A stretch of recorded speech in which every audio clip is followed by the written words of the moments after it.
ស្វាគមន៍ជាគ្រួសារតែមួយបាទសូមស្វាគមន៍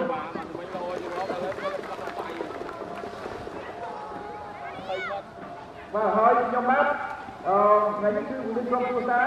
បាទមានលោកពូសុកថេងបាទខ្ញុំបាទសុកសុខាក៏ដល់លោកពូសុកថេងអញ្ជើញមកដែរលោកពូអានមកទេបាទក៏តែជាលោកសៅរីជាមួយគ្នាច្រើនណាបាទហើយបងប្អូនក្រុមគ្រួសារក្រុមការងារយើងច្រើនទៀតហើយទៅអរគុណលោកពូទេក្រុមការងារទុកបាទទាំងអស់ក៏បានខិតខំកន្លងមកទេបាទគឺតទៅ3ថ្ងៃនេះគឺទៅតែបំពន់សុខភាពឲ្យបានល្អបាទទៅយើងទៅចង់ឡើយយើងឡើងទៅទៀតគោទៀតគោទៅយកកម្លាំងវិញទៅសំខាន់មួយហើយ3ថ្ងៃនេះហើយមកទឹកនេះទៅសូមស្វាគមន៍វិញទៅបាទជឿអរគុណបាទអូនបងសុំទោសបាទទៅនេះបងទៅតែលះបង់ដើម្បីទៅអើយគឺយ៉ាងណាទៅមកដល់មកទៅទៅហើយទីសាច់នៅមកទៅទីនៅក្នុងទីនេះគឺនឹងចិត្តទៅជួយយើងទីអស់ទៅអស់មកហើយប្រាប់ទៅដល់វិញចាមកពីការតកង់ជាមួយទៅជួយ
យើងចំណុចយើងចាក់វើមកបង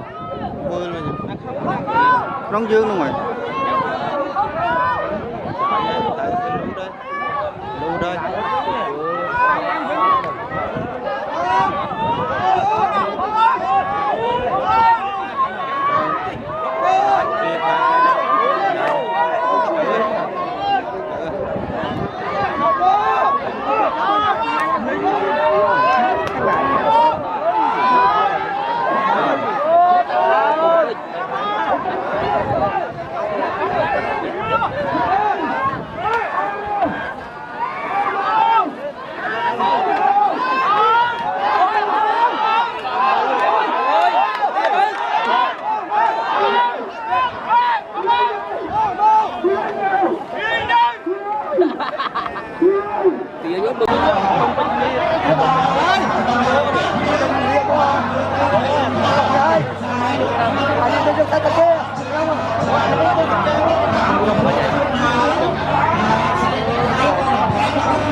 ក្នុងចំណែកឯកដាគឺ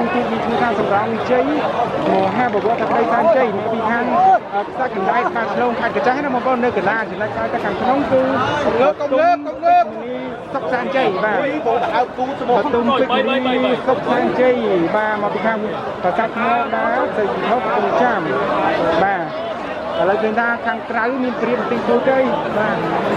ក្រៅព្រៀបបន្តិចកណ្ដាលព្រៀបបន្តិចបាទកណ្ដាលគឺសម្រាប់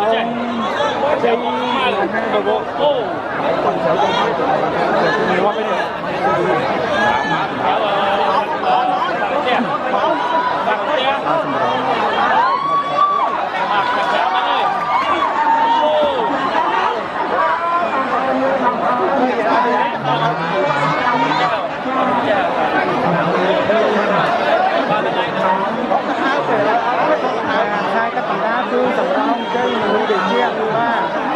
งนะบอกว่ากับได้ตั้งใจได้ตั้งแต่น้องตั้งแต่น้องตั้งแต่นั่งเลย